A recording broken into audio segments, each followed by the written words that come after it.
Maintenant qu'on se déplace donc en avant ou en arrière, on va faire la même chose mais pour se déplacer de droite à gauche et vous allez voir, tout le travail est quasiment déjà fait. La chose qu'il faut que l'on fasse par contre, c'est de retourner dans les Project Settings et refaire ce qu'on a fait ici pour l'Axis Mapping, c'est-à-dire qu'on s'est mis en un événement donc, de déplacement pour aller en avant ou en arrière. Il faut qu'on crée un nouvel Axis Mappings, cette fois-ci pour aller de droite à gauche. Donc on va appuyer sur le plus sur la même ligne qu'Axis Mappings. On va renommer cet événement en mettant Move Right, qui va nous permettre donc de bouger vers la droite, puisque je vous le rappelle une fois de plus, dans Unreal Engine, on a comme valeur par défaut le fait de bouger vers l'avant et de bouger à droite. Si on veut bouger en arrière ou si on veut bouger à gauche, ça va être la même fonction mais avec une valeur négative. Donc de ce fait, Move Right, et on va attribuer des touches pour que cet événement puisse être appelé. Donc quand on va vouloir aller à droite, on va appuyer sur la touche D. Donc je rentre D, puis je vais retourner dans le keyboard pour sélectionner ma touche D qui est ici, avec une valeur positive en scale, puisque justement on va vouloir se déplacer à droite, qui est le sens logique de déplacement, donc valeur positive.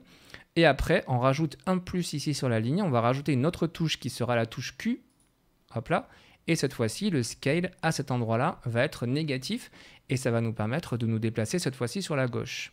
Donc ça, c'est la partie Project Settings qui est faite. Maintenant, il faut qu'on puisse exploiter cet événement Move Right que l'on a créé. On retourne dans le blueprint du héros. Et tout comme on avait utilisé notre événement ici de Move Forward, on va faire un clic droit. On va taper Move Right. Et attention, prenez pas la fonction. C'est bien l'événement que l'on a créé ici, qui est dans l'événement d'Axis. On sélectionne le Move Right. Pourquoi est-ce que je le mets proche ici? Vous allez comprendre tout de suite. Déjà, la logique, elle est la même, c'est-à-dire qu'on va appliquer un mouvement à notre personnage. Donc, on peut tout simplement sélectionner ce node, faire un CTRL-W, c'est un raccourci clavier pour copier-coller, et on va relier ici notre événement de Move Right à cette fonction. Maintenant qu'on a fait ça, on va renseigner les informations. Le scale value, on peut le relier ici, c'est-à-dire que ça va permettre de savoir si on va à droite ou si on va à gauche, si la valeur est positive ou négative. Et maintenant, il nous reste le World Direction ici à renseigner. En fait, cette information, on l'a déjà grâce à tout ce qu'on a fait ici. C'est-à-dire que plutôt ce qu'on a fait là avec ces trois premiers nodes, on récupère les informations de rotation, etc. de notre contrôleur. De ce fait, on va partir de ce même endroit-là, c'est-à-dire de notre nouvelle information de rotation que l'on a faite. Et au lieu d'utiliser cette fonction de getForwardVector qui nous retourne la valeur vectorielle de l'axe vers lequel on va utiliser un getRightVector qui nous retourne la même chose, mais cette fois-ci, ce n'est pas dans le sens vers lequel on regarde, c'est le sens droite-gauche en fait. Ce n'est pas le sens face à nous, c'est le sens directionnel, donc droite et gauche si c'est en sens inverse, si le scale est inversé.